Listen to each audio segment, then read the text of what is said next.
Hello, everyone. It's time for the ReQuest. I'm Captain Logan, and look, as always, it's Austin, the day ghost.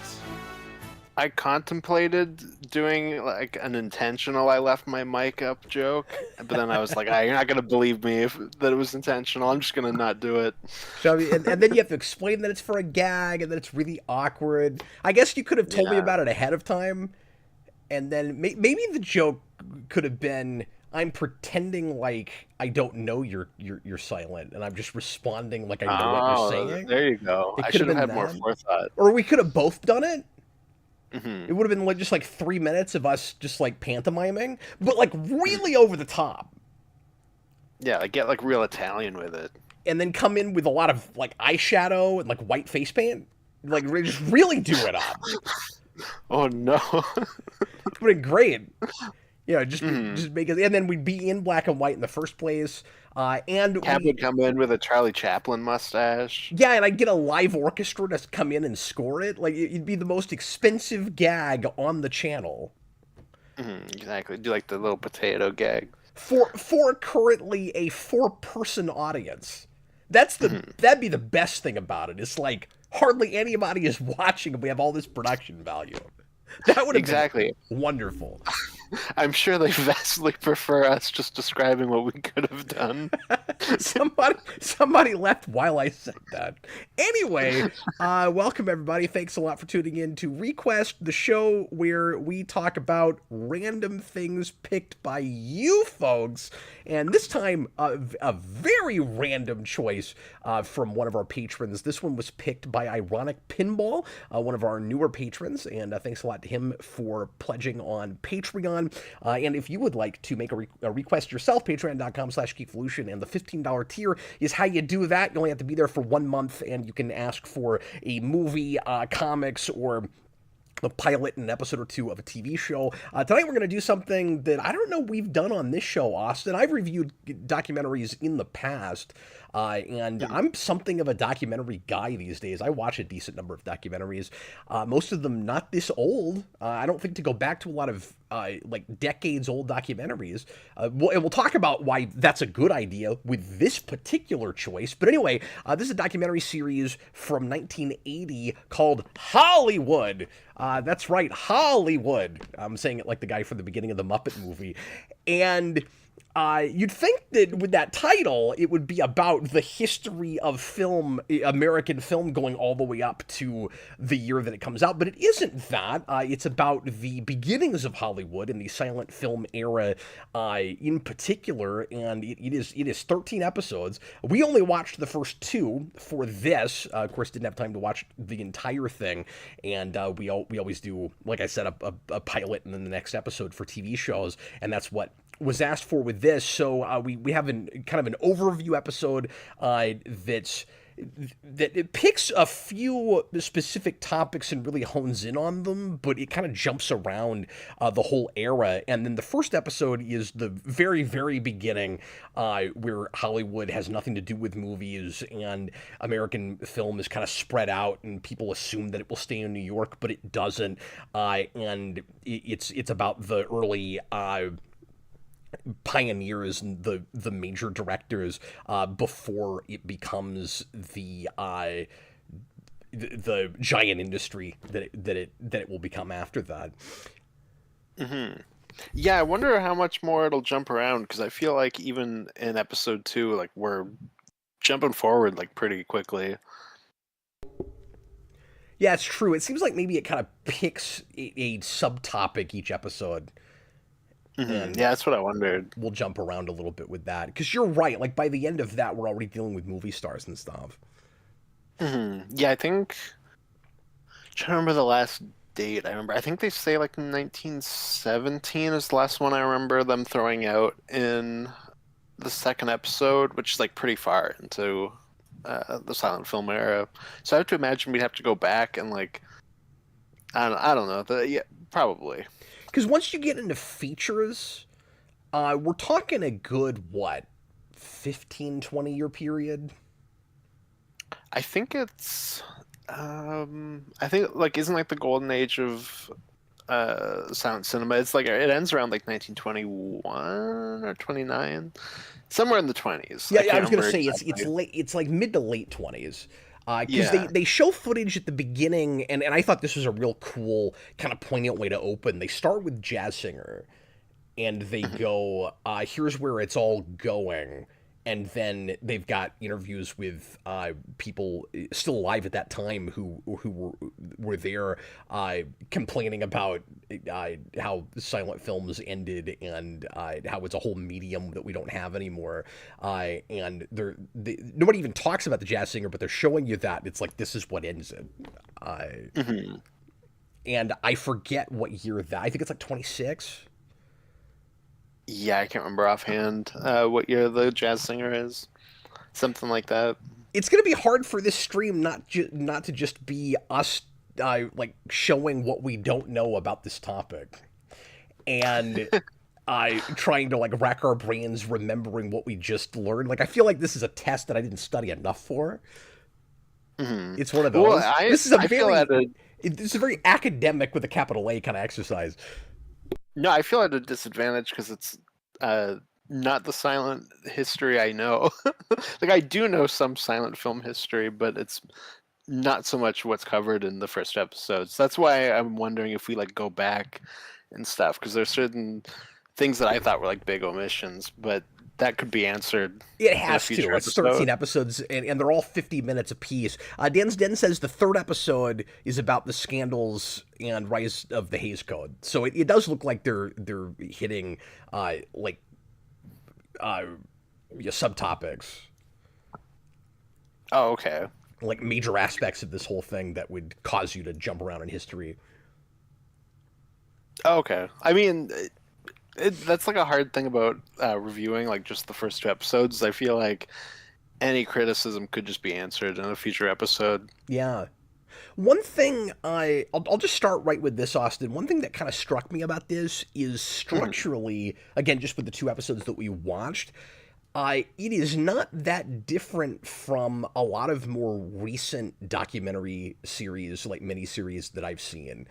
I like this seems to be the way these kind of go. This thing is over 40 years old, and again, structurally, it's not that far away from something like the Michael Jordan miniseries, which about the Bulls, which you've not seen. That's one of the best documentary series I've ever seen. It's wonderful. Um, Yeah, I've heard it's really good. but that I mean, like that's structured a little bit differently in that it keeps jumping back and forth between like two different time periods, but I things like that will kind of each episode grab onto like one big aspect, and it kind of starts with more of an overview, and it always starts later and then jumps backwards. Like they all kind of do that. And so I was just kind of surprised by I had to keep reminding myself how old this was because it doesn't feel ancient to me. Hmm. Yeah, for sure. I mean, I do like while watching it because I didn't look up the date. Like I felt like it was made sometime in the 80s. Like I did kind of grasp onto that, but I couldn't pin down a year. But like at the same time, you're probably more of a documentary guy than I am. Not that I don't watch a lot of documentaries, but you definitely watch more than me, I would think. Well, and you're right. It definitely looks like it's from that period with the like the shooting style and the quality of images and that sort of thing. Yeah, and I think just kind of attitude as well. Like, Sure. And yeah, like I don't know, it was just like an overall presentation. I thought. I really like the simplicity of it. Mhm. And I like the way it's taking its time. Like you might think 13 episodes on the silent film era is a little much, is a little indulgent. But one thing it does that it could not do if it was only 3 or 4 hours is it really takes its time with the footage it's showing you. Like it lets you just live in the movies for a while, which I love because it's really educational for both people that are familiar at all with some of these movies but want to know about the history of it, and people who have never looked at a silent film. And I feel like you can watch this show, and even if you've never seen one of these movies, you get to watch enough of them at a time that you get more of a sense of what they're about and the way they're edited and the way they're structured. And all of that. So, I mean, you can't come out of this and say, I've seen a lot of silent films, but it's not just showing you 20 seconds of footage while somebody's talking over it. Like, it'll stop everything and let you just watch like a minute and a half of the Great Train Robbery and a minute and a half of I forget what it's called, the movie about the buildings on fire, and then it does that with Birth of a Nation, and then even into that first episode, it keeps doing that, and that was one of my favorite things about it. Yeah, interesting. I had with that because I agree. Like you do kind of jump into the movies, and it was really cool. I did think it was kind of taking away from like actually getting into like history with that stuff, but at the same time, like it was cool to kind of live in the movies as they were going, and a lot of that's in the first episode, which is more overviewy. So like it could, we could kind of double back on some of that later on. But I did think it was kind of like skimming through stuff where I was like, oh, I kind of wanted to know more about that. That's fair. I guess I'm trusting it that it will get back to some of those things because it's so long. But if it doesn't, then you're right. It would be nice if you lived with them longer. I also think there's kind of a dual purpose with it, where it's both about giving you the history of this period, and with the actors, directors, etc., that were still alive that they're interviewing, helping to put you in that time and get a better sense of just what it would be like to be there. And then the other purpose of it is to actually analyze the material some, because it is getting into like the cultural impact of those movies, but also a little bit of what they were doing, what they're after, and how they're innovating and pioneering a medium. And I think in getting to actually sit there and look at the examples for a little bit of time, it's more effective than if they just had the narrator talking over all of that. And that's why I liked that. It's kind of like going to a museum and you get to stare at the art for a little while before somebody starts telling you about it. Yeah, I think so I think like just straight up, like I probably would have liked this more if I'd seen it a few years ago. Like I do feel like as I've gotten older, I've fallen in love less and less with just film as a medium in general, and kind of like moved to other things. Not that I don't like it, but um, I feel like in a lot of ways this documentary is kind of masturbatory, and not entirely in a negative way. But like I do kind of find that I watch it and I go, okay, here's like all the really like cool stuff. I'm kind of wishing that you would go more deep into some of it though. Like it does kind of feel like here's everything with like all the edges cut off, and yeah, I don't know. It was fine. Oh, that's interesting. I Yeah, we clearly had different experiences with it. Yeah, and I'm not saying because I'm coming off kind of negative, but I don't think it was bad by any means. Like, so do you feel like I just kind of didn't get a ton out of it? And I don't classify myself this way, of course, but do you watching this? Did you feel like you kind of have to be, for lack of a better term, a cinephile to really appreciate it, to really get into it? Is this for people that are obsessed with movies and the medium and kind of take it maybe too seriously? I mean, I would say when you say masturbatory, that's kind of what maybe, which is probably what I've never said on camera. But anyway, yeah, and I mean, you can look at it as celebratory. Like I guess I'm looking at it from a negative lens in that sense. But for example, like Birth of a Nation. No, that's totally fair. I respect it. I just want to get into your head a little bit. No, absolutely, absolutely. No, I just feel like it's very much that looking at things in rose tinted glasses, which is fine, and like I can get enjoyment out of that kind of a documentary. But at the same time, I don't know. Maybe I just wasn't in the mood for that kind of a thing right now, and like it just like hit me a little bit more. I didn't get rose tinted from it at all. I did from some of the people being interviewed that are late in life and are clearly missing the old days, but I think it There is a lot of that, yeah. but like those are the people you're interviewing and that's going to be their perspective at that period. I don't Mhm. feel like the the narrator is doing that necessarily, and the like what's being focused on overall, like I feel like uh it's actually a little bit more worse at all than I would have expected, honestly, because we're getting Oh, into okay. here, like with DeMille, like here's an actor or here's a director that was not caring at all about people's safety, and here's all the people that got hurt and died on a project, and it gets real, and I forget what was it, Noah's Ark. It gets Yeah. real in depth in Epic that he makes, where he purposefully doesn't tell people how dangerous something he's about to do is and does not care if they live or die. Mhm. Hard to say rose tinted glasses when you're getting into that stuff. So I agree. Like, I am And glad that and we're it, getting a and it little bit comes out out of and that. says Birth of a Nation resurrected the Ku Klux Klan. Like, how can you say rose tinted glasses? I mean, the entire Birth of a Nation section is also like, in a lot of ways, downplaying some of that, but they do at least come out and say But that. again, I don't think the Um, documentary is. I think some of the interviewees are. I think that's the hmm. difference. Yeah, but I mean, at the same time, like, I do think the documentary is constantly coming out and being like, "Ah, it was a nice family back in the day." And yeah, every now and then you do have stuff like that, but I kind of needed more of it. Where I'm like, okay, but there's a lot more to like the kind of seedier side that we're just kind of ignoring. I And think like, the again, trouble that could come up is later. But like I so said, I don't know so I how to wish fall this on that. could have somehow been made in the 60s or the 50s. Hmm. And been warts and all, because part of the problem is the limitation of who's left to interview. Hmm. No, absolutely, absolutely.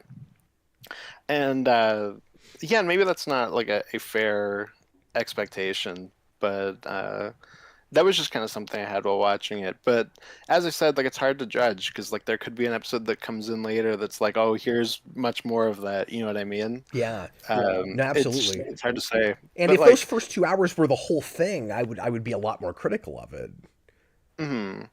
Yeah, no, exactly. No, and I mean you do get the Noah's Ark thing, but it's kind of brushed so quickly by, I thought, anyways. Just more of those places where I kind of wanted to live in things. Maybe it could have been clearer in the opening about the purpose of that first episode, Hmm. because it it gets in depth enough with certain things that I agree with you. It's frustrating when we move on. And so maybe it should have been much broader in that first hour, so that and like not stop to tell stories, because Hmm. then it would have a clearer purpose. You'd be like, okay, I know we're going to get back into all of this. This is just giving you kind of your Overall prologue. history. Yeah, it's your prologue chapter for a book, or like that first big paragraph in a meaty Wikipedia article that gets a little bit into background. You know, it's going to come back to all of that stuff when it does the several paragraphs of how the thing was made. Hmm. Yeah, absolutely. I think that would have worked. Dan Stein also says you have to remember when this came out. Documentaries like this were a dime a dozen in 1980, and I mean that's fair. But like I said, I don't know. I don't know if I was just maybe not kind of in the mood for that kind of a thing, like just in the moment. But that was just kind of how I felt while watching it. Yeah, it grabbed me right away because I was, for whatever reason, not considering uh, how much more valuable a documentary about this subject would be in 1980 than it would be now. It Mhm. just, I wasn't even thinking about the fact that you can interview some people that were still around back then. And it was Mhm. exciting for me to get to see that. And I was like, why would we want to watch a 45-year-old documentary? Oh, that's why, because these people were still around, and you can hear from them. And that was kind of exciting for me, and it kind of took me back to a conversation we had. I think it was me and you, maybe it was me and Jason, I can't remember, on camera a couple weeks ago, about how sad it is that people of certain eras aren't with us anymore. We were talking about like Absolutely. World War One veterans, and that kind of thing. And you've got people interviewed here whose parents were in the Civil War, and th- You get that with Griffith, where they that talk about the nation. yeah, that perspective was really fun for me, even if Absolutely. I some of it is, as you said, with certain people like Lillian Gish, for example. I like real rose tinted. Everything was perfect back then. I like I a little bit too much of a bias, where you'd kind of like to get into more of the negative stuff. She would just kind of keep, and she's like wonderfully articulate, but she would kind of just keep hammering home the universal language point, which stuck with me, and that's the thing I haven't given enough thought to. The idea that in the silent era, anybody could watch an American movie and know exactly what's happening, even if you can't read the words on the screen. And you kind of lose that when you get into talkies. That's an excellent, valid point. She makes it like 5 times. She's old. Give her a break. She's got dementia, probably. Yeah, but they didn't have to keep using her saying it in different ways, like over and over again. They only had so many clips. But that just came off like, we should have never gotten past that era. I see the silent period and black and white movies, really, in general, the same way I see 2D animation, and the same way I see like side-scrolling platformers with video games. There was really no reason to stop making them. Like, it is kind of a medium in and of itself. If you had kept making silent movies, they would evolve and they would look different than they did back then. But it is true that they watch differently, they convey messages differently. They're a lot more related to the theater, particularly if you can still have live orchestras playing with them instead of a soundtrack that's with them. Like, it is, just because we can make 3D animation doesn't mean that there's not still a wonderful validity to 2D. And I feel the same way about that medium.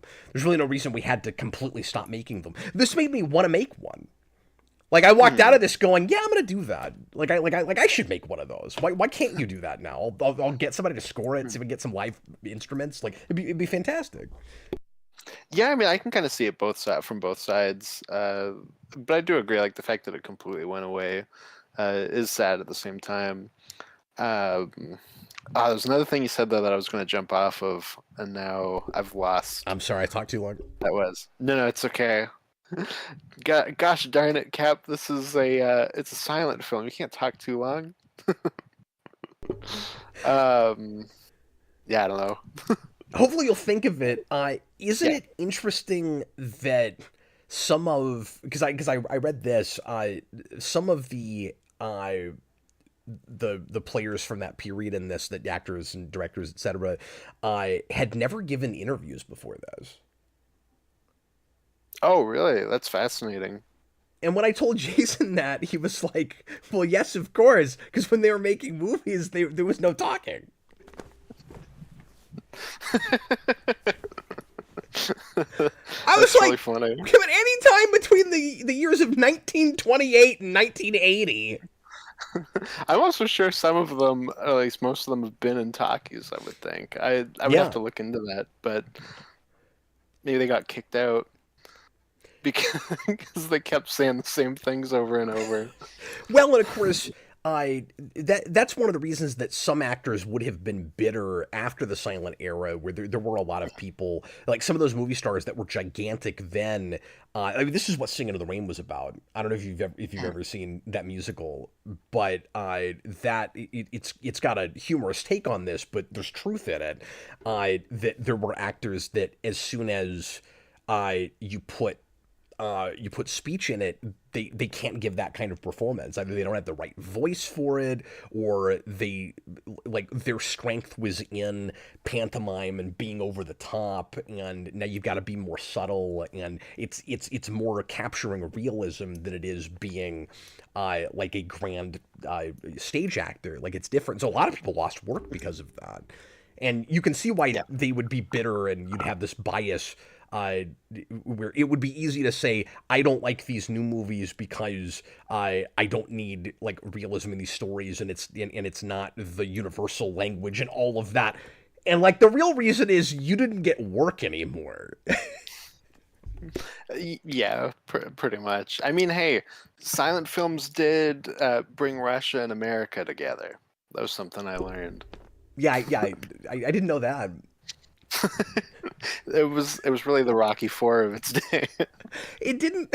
The documentary did not say that it brought America and Russia together. It said that Russians were as obsessed with American movies as all the other countries were, and that's probably No, true. I know there was just a way that they said it was kind of funny, where it's like, yeah, even those Ruskies, they Maybe could see the universal language. It was maybe just I kind was of watching funny. this a little bit more naively because there seemed to be some undercurrents that you either picked up on or saw and read more into than I did. With things Possibly. that I think I was buying more things at face value than you were. It sounds like, Yeah, and I mean that's completely and I'm possible. not saying you're wrong. Even I just some of that I was not thinking about while I was watching it. Mhm. No, and I mean, yeah. Well, it also seems like you, again, not that I didn't enjoy this, because like I said, I'm coming off a lot more negative than I probably mean to be. But like I would say, like you still enjoyed this more than I did. Dan's Den says black and white movies still exist. I wasn't saying they didn't. I'm just saying that we don't make anything like as many of them, and I think it's still valid. And I think there are movies that would love to be black and white that aren't. And in fact, we know that that's true. And it's too risky for big studios to allow that. At least it's become Like more common to get that for cuts, but we need more silent film cuts. yeah, absolutely. Mhm. But not everything can get away with what the Lighthouse did. Like I what's his face would have loved to have made Logan in black and white in the first place, and he just wasn't allowed to. So he was able to get that cut out Mhm. later, which is wonderful because that's in my mind the way to watch that movie. But it should have gone to the theater that way. Yeah, well, I've still never seen it that way, so I can't really talk to it Yeah. on that. But Why I can't I want think to of his see the name right now? silent cut though. Mangold. Mangold. Thank you. That was gonna distract me the whole rest of this conversation. Maybe his Uh, Star Wars film can be a silent film. Let me read these comments real quick, or these super chats. Thanks, guys. Dan Schneider, $5 super chat. Is Birth of a Nation next on the Rewind Commentary Project? Is it at least on the wheel? No, it's not. I think I've asked that before too. We've had this joke forever. And it's not my joke. Where people like to say Birth of a Nation is a superhero movie to try to get me to review it. But no, that is not in the plan. It's not on the docket. I did not remember that originally that movie was supposed to be called The Klansman. Yeah, and I don't think I knew that.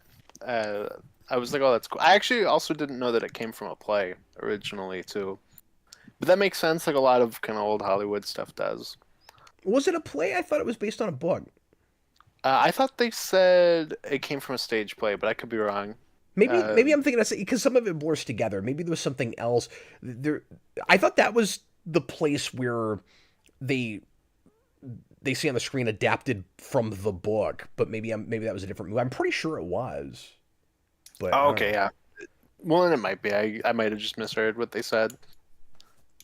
It's also possible that I've seen this before because I was in I took a course on silent movies in college, and this is almost 20 years ago now. Shockingly, that's crazy, and I think that I that professor might have opened the class with at least an episode or two of this because I remember doing some kind of documentary in that class, but it's been so long I don't know. So I may have actually seen this. And a lot of the stuff that's and this is partly why I had a different experience than Austin did. That first episode covered a number of things we watched in that chorus. Okay, yeah. I mean, they could have. Like, I feel like that's pretty common for that kind of stuff. Like starting with a documentary and then getting, more and more into the individual topics. And I just saw it as a really good educational piece. Like it's very PBS. Mhm. Yeah, for sure. No, like I said, it's not that it's bad or anything. I think there's just part of me that wanted more out of a documentary on silent films, and maybe that's unfair to expect. And I can own that, but yeah, I don't know. I just kind of had that feeling throughout, and that could entirely go away if I were to see all of this. Yeah, well, and I haven't mentioned this yet, but I was backwards with you where I was really kind of into the first part, and I got a little bit bored with the second part that we watched. Oh, okay, like when we go straight back to just the roots of Hollywood. Yeah. Yeah, I mean, I think that's fair. It was definitely not as interesting as some of the more like film focused parts. Maybe I just have a horrible attention span too, because it was more fun for me when it was jumping around. It was just people telling crazy stories.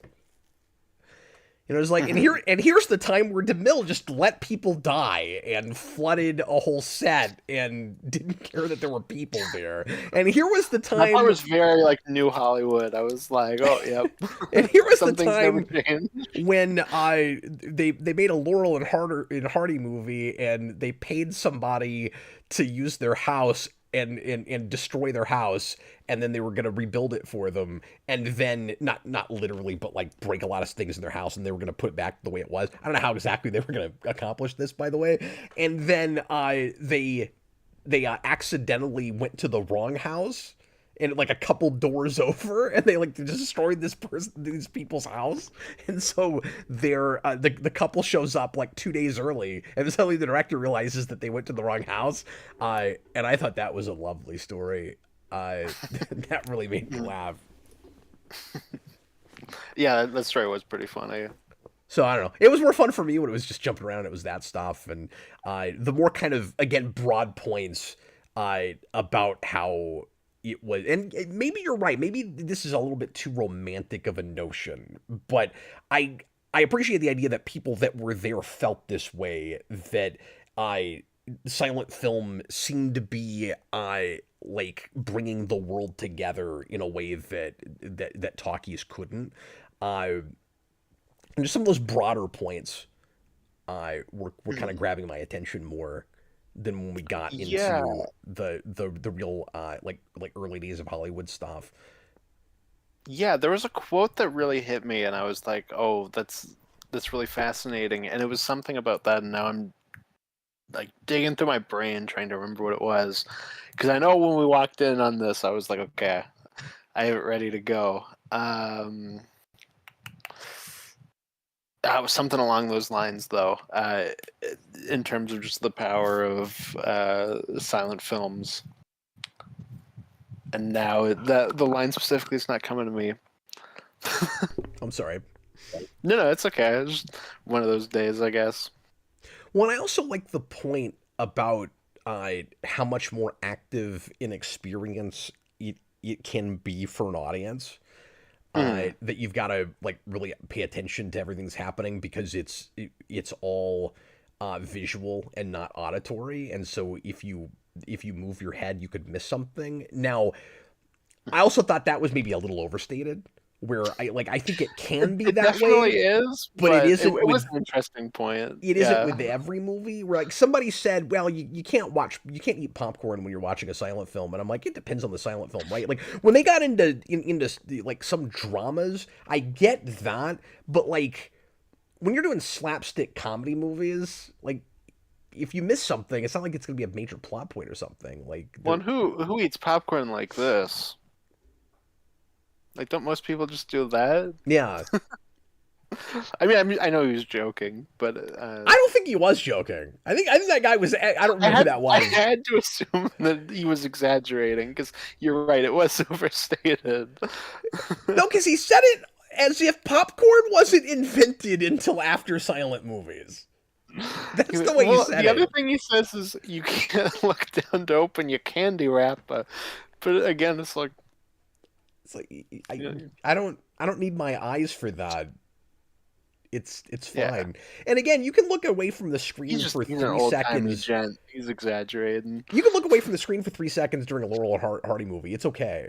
Like No, you'll miss them busting through that door. You can't look over and mac on your girlfriend because Laura and Hardy are smashing stuff. well, and also that's too inappropriate in 1915. Like nobody's gonna let you get away with that anyway. Yeah, that's true. They just Yeah, that guy was being way too rose tinted about it. the sensibilities of the time are just too stuffy and conservative for that, Austin. But their kids are gonna love it. Oh, that that hit me with the quote I was gonna say. One of the things I really liked was I forget who it was, but they talk about how they're not so much artists as much as they're paving the way for the actual artists to work in the medium. I thought that was a really interesting point. And the idea that they would have been, yeah, and that was in that second episode. And that was the most interesting part of that for me. You're right. The idea that some of those directors would have been, and I can't remember who that was, if that was. I think it's one of the actresses that says it. No. Yeah, but she's talking about a director and that he said that. And I'm forgetting which Oh, director it okay. was, if it was DeMille or if it was It's either him or Griffith, I would think. Griffith. And I think maybe it was Griffith. That's what I was gonna say. But anyway, the idea that any of those guys would have been that self aware is not something I'd thought of before. But I think I buy into it. That you're there and it's the Wild West and there are no specific standards yet, and uh, there's not a set of like rules for the art yet. Like we're flying by the seat of our pants. We're guessing. We're making stuff up. We're being experimental and seeing what works and what doesn't. And so they get into people like Griffith and those guys just figuring out like how to cut and that you even want to have cuts and just all the basics. Even the idea that there are ways to light a scene besides sunlight was not a thing that people considered when they started. Yeah, exactly. No, I just thought that was a really interesting point. And then one of the things that like really hit me that didn't come across as like, oh, the good old days. It was like, oh, that is kind of a fascinating way to look at it. Yeah, that we're not even really making great art ourselves. We're laying a foundation so that our children can do that. Yeah, That exactly. someday Like this will be a great art form, but right now we're inventing the wheel. yeah, really the birth of a nation crawled so that the Minecraft movie could run, really. No, so a Minecraft, and I think maybe even a Sorry, a Minecraft Minecraft, right. movie is crawling so that the Minecraft movie eventually can run. That's right. No, for the You Chicken see. Jockey spin-off film to run. There's no way we will not eventually live in a world where there's a movie called The Chicken Jockey. Like there just will be. Absolutely. And I want to here hope for that it makes no money at the box office because people don't want to risk their life and limb to sit through a 2-hour movie of people throwing popcorn everywhere. Well, you know what it'll be? It'll be Chicken Jockey : another Minecraft picture. Isn't it sad that in the span of 100 years we've gone from you have to pay so much attention to the movie that you can't eat popcorn to you're waiting for the moment where you're supposed to toss it on everyone. Yeah. Well, I saw a different movie like 2 weeks ago, and there was teens behind me that were screaming "Chicken Jockey." Like this isn't even the Minecraft movie. That's just what you do at movies. That's why they're That's there. what you do at movies now. Yeah. Yeah, it's a ritual. hmm That's what you do now. I Is the blame the cinematic parents. god. hmm I blame condom advertising for not being strong enough. Another thing, and this wasn't an explicit point that anybody made, but I just came to it on my own uh, as some of the interviewees were talking about the experience going to the big, like ornate film palaces. Uh, I kind of said this earlier, but the idea that the silent film bridged the gap a lot more than films would later between the theater and like live theater and the cinema. The idea that there's still a live component to it. Like there's still a live performance aspect to it.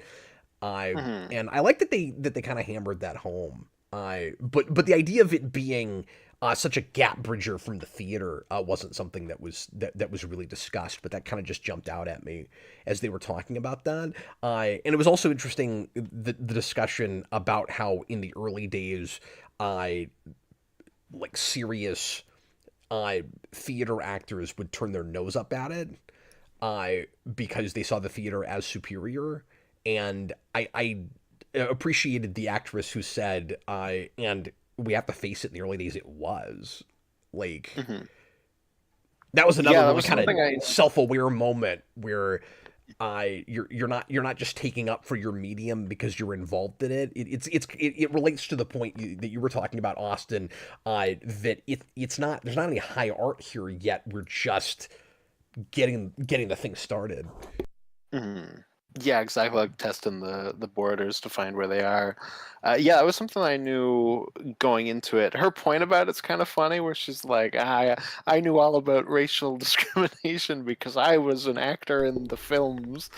It's like, I don't know about that one, but, but yeah. So I did kind of expect them to get more into that, but that could also come in another episode. There could be an entire episode about that, really. Yeah. Well, and it's also because, well, like I said, I just don't know that that first episode makes it clear enough hmm that it's supposed to be broader. Yeah, absolutely.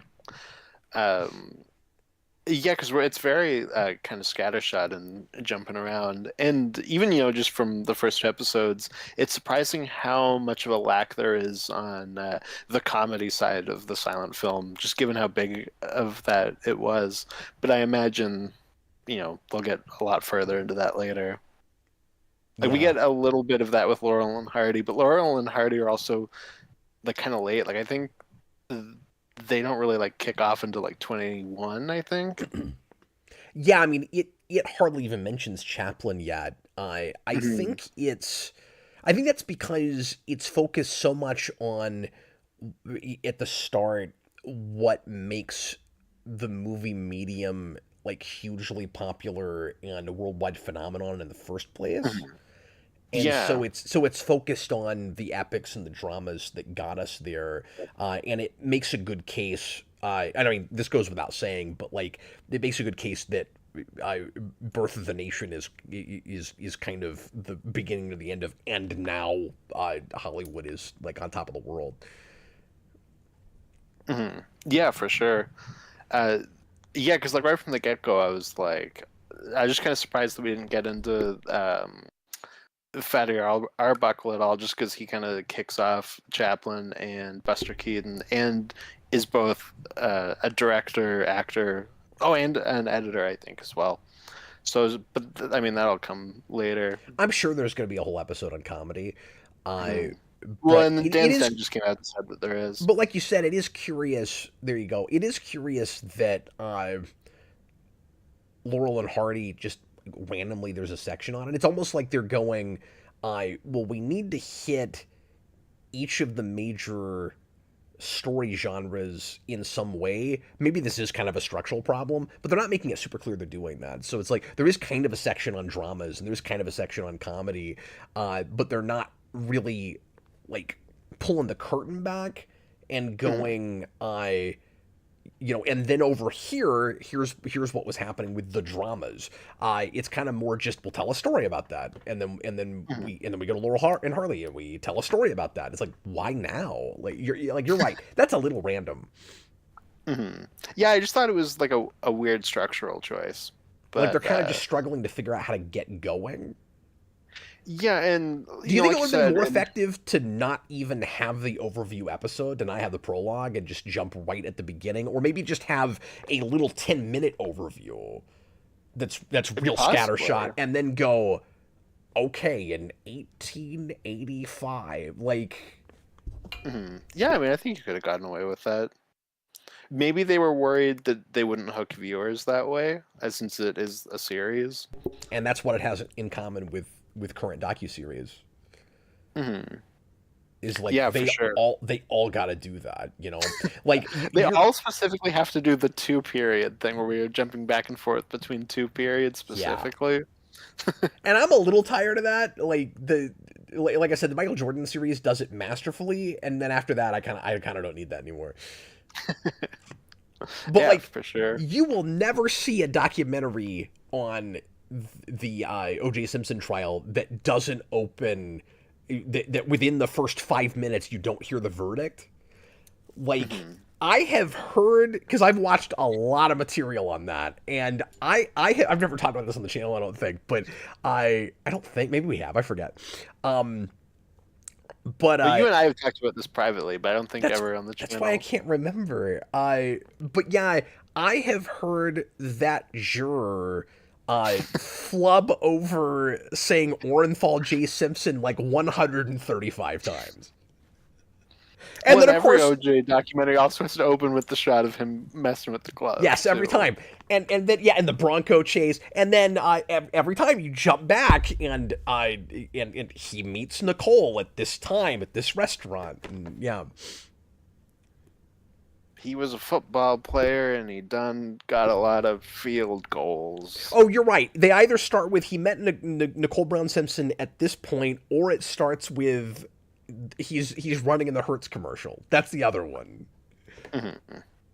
Yeah, he's like the king football player.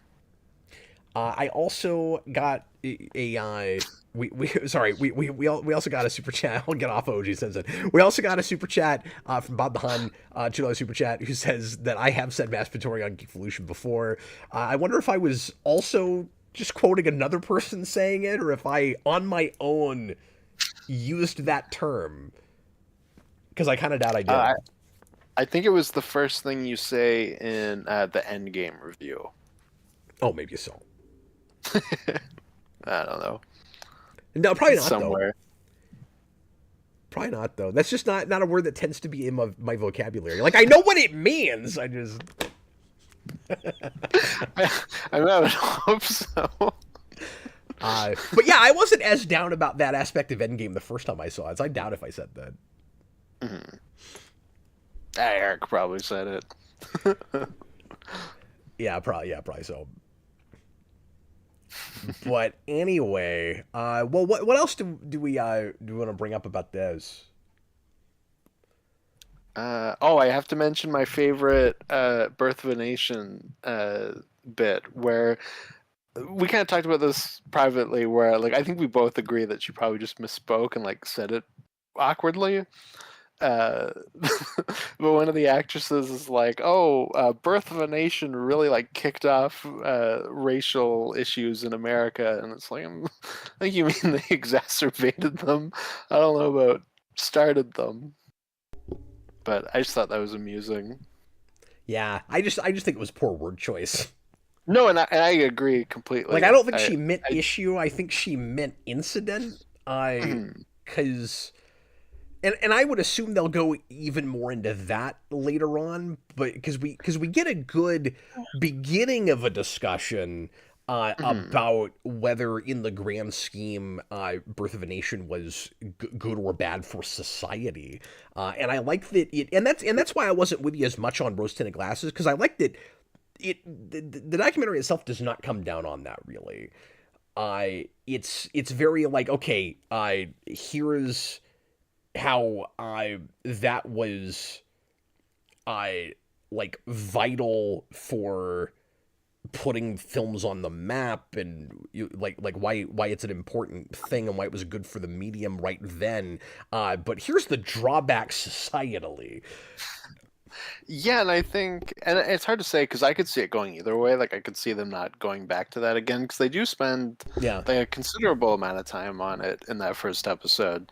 Um, but at the same time, like it felt very much like okay, Birth of a Nation happened.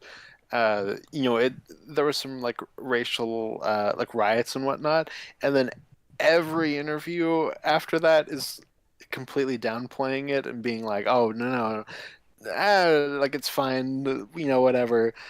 And I just didn't think that the documentary really balanced that out. Like it came across much more of, it's not that big of a deal. Like people complain about it, it's fine. I would have just edited that differently. Like I think it was Mhm. probably too many clips of like people taking up for that director, like in They a maybe could have row. balanced it out by like bringing other people into interview about that specifically, but yeah, I don't know. One thing that's different, and I'm not saying nothing did this back then, but one thing that's different from what we would usually do with that now is most documentaries, especially in entertainment spaces, don't just interview people that were there. They'll also interview like contemporary historians, and this is not doing that. There's even like a journalist who looks the age of everybody else. So I'm assuming it was a journalist from then that was maybe writing about entertainment as it was happening. But you don't have the like 20 or 30 something like well-read historian that you usually get in things now, and sometimes that's a double-edged sword because I have seen people interviewed that I just don't think are credible and should be there. Uh, but then I've seen people that like yeah they weren't there to experience that, but they have spent their whole life researching it. And when you get into documentaries, this is obvious, this goes without saying, but when you get into documentaries about historical events where nobody is still alive, like the Civil War or like Tudor England or something, everybody that's interviewed has to be a historian that's just read up on this stuff because nobody was there's no first person account, nobody was there, and this could have benefited from a bit of both. Yeah, absolutely. I agree with that. And I think that would have helped kind of balance out that Birth of a Nation section a little bit more. Also, because you said it, one of my biggest pet peeves in modern, especially film, it's really mostly film documentary stuff, is when we bring in like YouTubers for interviewers, as Yeah. interviewers, or interviewees. And maybe like 5% of the time, I'm like, oh, okay, they brought something insightful. Most of the time, they do not. Yeah, or it's even annoying to me when it's a famous person who's just a fan of something, where I'm like, okay, Yes. your It falls into the same so your category. credibility with this is everyone knows who you are and you like this thing, but like what are you, like you said, what are you actually bringing to the table that I couldn't have gotten from somebody that was there? And I used to have this because probably 30 to 40%, even though I watched a lot of documentaries, of the documentaries I've seen have been about Star Trek, because there's a lot I used to have it with McFarlane. there's a lot of that of that material, and I'm a big collector of print reference for Star Trek, and so I've watched as much of the documentary material as I can. And I used to have that with Seth MacFarlane, and like he would just show up in every Star Trek documentary, and I'm like who are you? Like I know who you are, but like why do you get to be interviewed? You have nothing to do with Star Trek. And then he made the Orville, and then I was like, not only am I no longer annoyed that he gets interviewed, but I feel like he should be running Star Trek. Now, whenever he's not interviewed, you're like, "Where's Seth Where's Seth MacFarlane?" MacFarlane? A big one I have that with in terms of something like that is I think it was 2015 they did that big Back to the Future documentary, and there's like that weirdly long tangent where we talk to I forget who it is from Rick and Morty, but like someone from Rick and Morty, and it's Oh just like, yes, I remember this. and that was the first time I'd ever heard of that show, so I was like, why are we stopping to talk about some random animated show that is just Back to the Future? Yeah, it's like, Why is okay, this so here? somebody made kind of a parody of Back to the Future that doesn't make them like the most credible person to talk to. But I mean, like, if they also are an expert on that, then sure. Well, with that one specifically, like the documentary stops and like breaks down like this is what Rick and Morty is, and I was just like, Yeah. okay, I don't care. That seems like something you mention in like an overview, like look at all the things it's But the influenced, but not. the reason that's irritating is because that's one of those documentaries that spends too much time talking about cultural impact. And so the Oh, reason sure. the reason they break that down is they're doing that stupid look, it's got fans and it's so important and it's standing the test of time. And it's like none of that is stuff that if you care enough to watch that, you don't know already. Hmm. Right? Like I don't need somebody to tell me that Galaxy Quest has fans,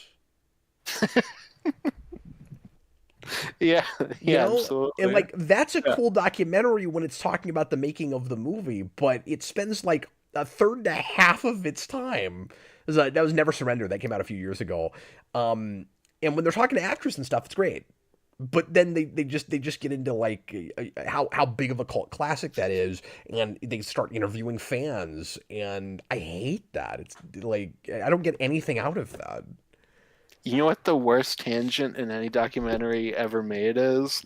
Is in that Atari dumpster, or I guess not dumpster, landfill documentary. Uh, th- Yes, there's that weird the ET section. documentary. Yes. Oh, yeah. I guess it's specifically just about ET. Well, Yeah. it's about The ET Atari landfill. yeah. Yeah. So there are other cartridges there too, but the whole point of that was to see if the rumors with that, if the conspiracy theory was true, and Mhm. they dig them up, and indeed it is. But is it worth the 2 hours and 15 minutes getting there? Yes, but and it's something that lives deep in my brain, and I think about it on a near daily basis because it's so weird. The guy who's making the documentary is like, okay, I'm gonna go to this landfill to find this out, but first I have to pick up my DeLorean from G.R.R. Martin, and I was like, that's a weird joke. Yes. Why would you say that? And then it just cuts to him talking to Martin, and he's like, here's the keys to your DeLorean. And then he gets in his DeLorean. He's got like a little ET in the passenger seat, Yeah, and he but they drives to the stop for a landfill. minute and they're Why is talking to. that there? Yeah, well they. And it's not just that. Martin doesn't just have a cameo. They stop. They talk to him for a while, and I'm like, Yeah. what does he have to do with any of this? Why is any of that there? And it's so weird. And then what was weird? No what like I've always said, no wonder he's not finishing Song of Ice and Fire, the Game of Thrones books. He's too busy driving that guy's DeLorean. Being in documentaries, he has nothing to do with. Yeah, he's got other things to do. Now, I don't want to seem like too much of a hypocrite, Austin, because I'm with you making fun of that, while at the same time, I stop everything in the middle of my comic shop documentary to go to the Field of Dreams. Oh, okay. But we did make that thematically relevant, Hmm. where we have a comic, and we didn't script this, he just did this, and so it was perfect. But one of the owners at the beginning of the movie says, if you build it, he will come. And then we actually go to the Field of Dreams later. And we're only there for like a minute and a half. But I did want to throw Well, you out always that found a way. I, I do want to throw out that I'm making fun of this, and I, as a director, have also kind of done this. But also with the ET one specifically, like it's not just that like why are we taking time on this? It's that it's like we pulled details out of a hat. Well, and that movie's so padded as it is. Like they did not have enough material for a whole movie. Hmm. It's just minutes upon minutes of digging. There's also the Shining documentary where one of the people interviewed like I forget if they take a phone call, but it's like something like that where they get up and leave and the audio is just in the movie. Oh, really? That's amazing. Yeah, that is a bizarre movie. Was it Room 237? I have Which is heard that, just but I've never. Wait a minute. Maybe I did watch that. it's just interviewing like weird conspiracy theorists about how they feel about the movie. I'm having flashes like I saw part of that, but I'm not sure if I've seen that. Anyway, Mhm. I feel like I Yeah, saw it's something very about weird. the hotel. Probably, yeah. Maybe it And was there's that. so many things where people are just saying things, and it's showing you the footage, and you can just see that they're wrong. Robert says my tangent on the O.J. Simpson trial during that was more distracting than the Field of Dreams thing. Oh, there you go, there you go. You know what the best thing about the landfill documentary is, Austin? Uh, the fact that it ended. That No, what? that What is it? that James Rolfe couldn't get the EVGN movie out before that came out. Oh yeah, no, I Like know. that was like a tragedy, right? Because Mhm. I mean, people hated that movie anyway. But the That movie would have been better if G.R. Martin rocked up in a DeLorean. I'm just throwing that out there.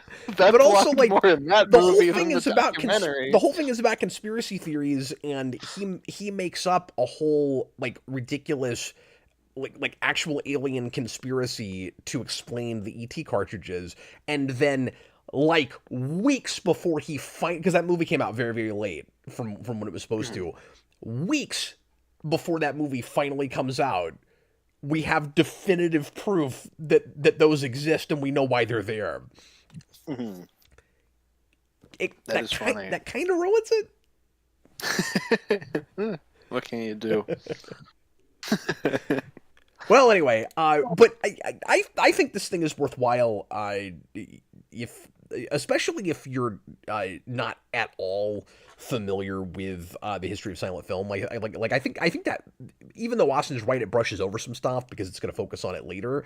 And I think we're getting more and more confirmation from people in the comments that have watched all of it that it does Mhm. that. But I think just that first episode is a pretty good like dip your toe uh, into that history. Yeah, and like I said, like even though it wasn't, you know, delving deep into things that I kind of wished it would and was glossing over stuff, it was just fun, like living in some of these silent films, and you know, a ton of them looked really cool. Like there was that drama one where the woman kills her husband, I think, and that one looked really Yeah, interesting. I'd that I've really never like to see that. seen. I'd watch that. Mhm. Uh, Yeah, out of all the ones they showed, that was probably the one that like caught my eye the most. I had the same thing. I'd like to see more silent films with orchestras. I've done it Oh, sure. once. I got to see Metropolis with a live orchestra. That must have been amazing. Oh, The Wind. Thank you, Dan's Den. That's one of the coolest things I ever got to do.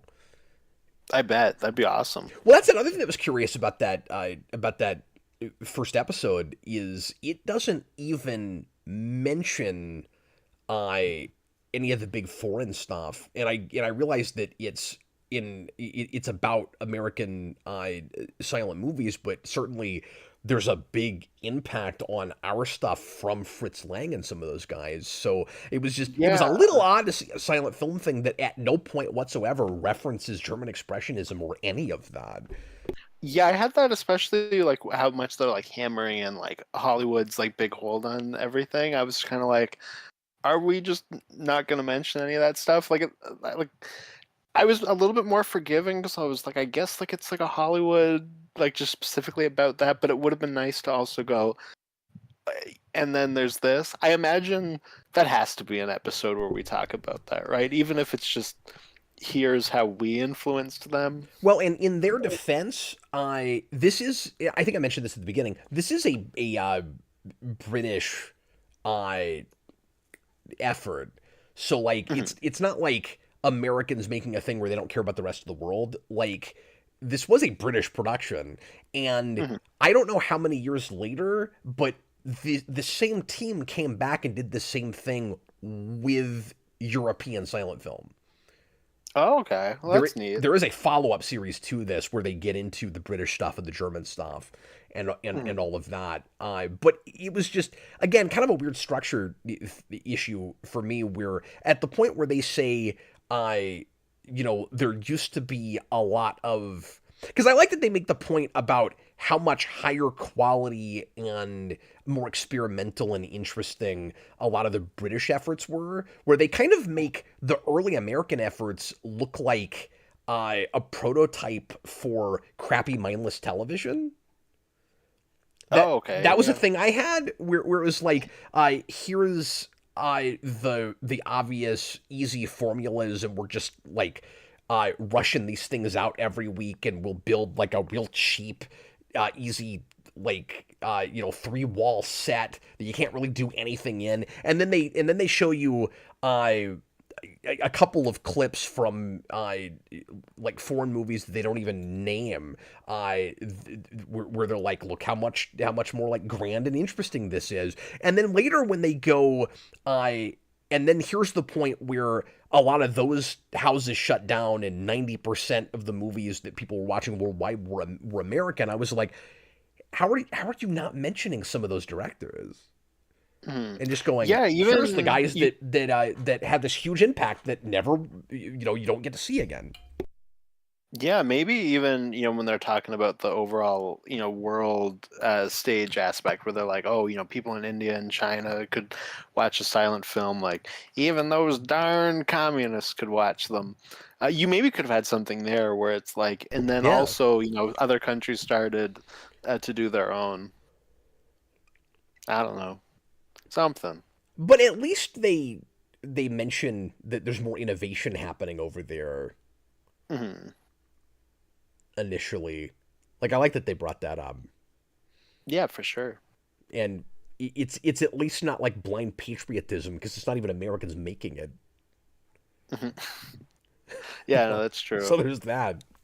But anyway, this series is available on YouTube for free and in pretty decent quality.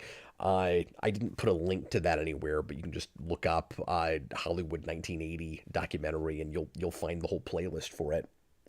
Yeah, it would be cool for this to get some sort of remaster for like a DVD or Blu-ray or whatever, but the quality, like it is fine. I read that it's rarely been released on physical because of difficulties with rights for all the clips. And so Oh, it was fair released enough. like one time on VHS and Laserdisc in the early 90s and like never again. Mm. And so I don't know if it's even possible at this point. And I mean, there is a lot of stuff like that, that goes a bit farther back that's just kind of lost for physical because of things like that. But at least it's Absolutely. at least it's watchable somewhere. Yeah, exactly. I'm with you. That's the It'd be nice if somebody could release that. You'd also think that the majority of this would be public domain at this point. yeah. I don't know. Who knows with any of this stuff? I know, but I mean, like nearly everything that's in this would have to be close to 100 years old. Hmm. It should be legal for you or I to go print this off right now and sell it to people. Oh, You would although think. although that's not true either though, and sorry, this is the last thing I'll mention about this because we didn't talk about this, but you would have to figure out who owns the rights to the specific production. Like you couldn't just print it off because this does have its own original soundtrack, and I didn't realize that until I read up on it. I assumed that they just found really good mastered scores for all the movies that they were showing, but Mhm. apparently the entire soundtrack is original, and Oh, okay. when I they, assumed the same thing as you. which is super neat. And so all these places where you're living in the movie for a while, it's music that goes with the thing you're watching, but isn't necessarily the soundtrack from that. I think maybe sometimes it is. I'm not sure, but it's all apparently made for, and I think it won awards for its soundtrack. Unless it like they just did new recordings of some of that music, possibly. I don't Yeah.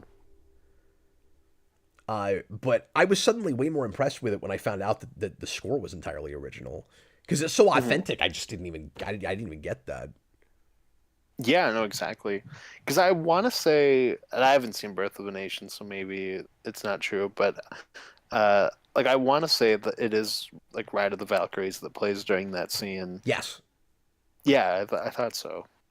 Yeah, so some of it, they're going to like public domain Hmm. classical music that would have been in some of those movies, but Hmm. probably newly recorded and possibly newly arranged. Hmm. Yeah, absolutely. Uh, Dan's Den said Just that cut the soundtrack and add your own, and then sell it. there's a lot of really crappy silent film releases like that. It drives me nuts. And you and I have talked about that. We've complained about that, where you'll watch um, you'll pull up a silent movie on YouTube and you'll think that you're good, and then you'll get 15 minutes into it and you'll go, this soundtrack can't be what it originally came with. This sounds god awful. Like, if you want to watch Metropolis, but it's just cats meowing, here you go. Or you're watching a zombie movie and it's like bum bum bum bum bum bum. It's like there's no way this is the actual music. Oh, it is. Okay. But yeah, Dan Sten said that the soundtrack was done by Carl Davis, who actually recorded the silent movies, so he has a history Oh, with okay, it. cool. Yeah, it seemed like a lot of people involved in this production were older and around back then. Like the narrator was James Mason, who was an actor. Who did a lot of stuff in the 30s, 40s, and 50s, and was apparently like best friends with Charlie Chaplin. And he dies the year I was born. He dies 4 years after this. So this is one of the last things he Oh did. wow. Crazy. Anyway, well, I'm glad we talked a little bit longer because then I got to prove more of my 5 minutes of cursory research. Well, especially after all of our just other documentary complaining. Yeah, this kind of also turned into just a discussion of things we find annoying in documentaries. That ET bit, that's going to be a separately released clip. I can see it coming. It probably will. That'll at least be a short. Hmm. Everybody, thanks for watching. We sure appreciate it. If you want to stick around with us and listen to us talk about something that you're likely, if you're a fan of our channel, more interested in, stick around. Here in about 10 minutes, we're going to come back and we're going to finish our discussion about weird developments in the history of superhero movies. And thanks a lot to our requester this time, Ironic Pinball. I've got to pull up the list. I had it a while ago, and then we had technical issues, and I had to restart my computer. It's the one thing I forgot to bring back up. Oh no. But we got to find out what we're doing next week, Austin. For ReQuest next time is another TV show. We're supposed to do a British comedies. I think this is British sci-fi comedy. A show called Dark Place, which might be a 70s or 80s thing. I haven't looked very deeply into this. Yeah, that name sounds familiar, but I'm not like ringing a bell on what it is. So maybe it's just like generic enough of a title that it's kind of This was hidden a that bell. I Joe don't know. Jira pick. He always goes for kind of obscure stuff. And he asked for the first 6 episodes, so I'm going to assume they're real short. Because I think Okie it's like the dokie. whole first season, but they're short. And I'm assuming that because if I wrote that down, I agreed to it already. So Yeah, exactly. What did you say it was called? Dark Dark Place? Place. Places. Yeah. And do one Okay. Dark Place, one word. Oh, one word. And I don't usually do this, but I'm going to get ahead of us for just a minute, Austin, and say that it'll be kind of exciting the week after that because we're going to get to do some Peter David Hulk. Oh, cool. Yeah, they're 20-minute episodes. Yeah, so that Okay, that that works sounds out. good. That's about movie Yep, length. groovy. Yeah, well, I'm excited to do Peter David Hulk. Yeah, I don't know if I've reviewed like an issue, but I don't know if I've ever done arcs with that. Yeah, for sure. Yeah, and I got the first Visionaries at one point and then just never got around to it. Well, that's what we're doing. is just the first volume Oh, of okay. that. So you could read it in print if you want to. You've got it. Hell yeah! It even came with like a little plastic sleeve. It's a fancy trade. Oh wow. Yeah, actually, I second guessed myself because when you said that, I was like, well, I guess it's possible you got that digital because I know you buy a lot of digital, but I don't buy any Marvel digital just because I have unlimited. yeah. I think we only just got the DC one, so like I was buying DC digitally. Oh, was that not available in Can? I was I didn't want to give you crap or make fun of you or anything, but I could not understand why you were paying for digital comics. That makes so much more sense now. Yeah, no, that was just like not a thing. I mean, paying individually, like instead of having a hmm subscription service. Okay, that makes perfect sense. Yeah. Do you guys get Comixology through Amazon? Yes, yeah. Because Well, they like shut it down because now it's just Kindle. But yeah, oh, was that right? It's more yeah. limited, but they have a decent number of DC and Marvel things, or at least they Oh, used okay. to. But I haven't looked into that in a long time. hmm Oh, yeah, for like the actual subscription. Yeah, Yes, yeah. that's what I'm saying.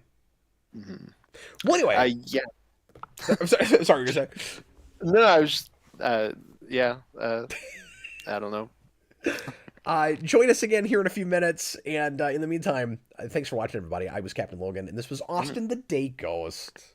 Good night, everybody. We'll see you in a minute. Bye, folks.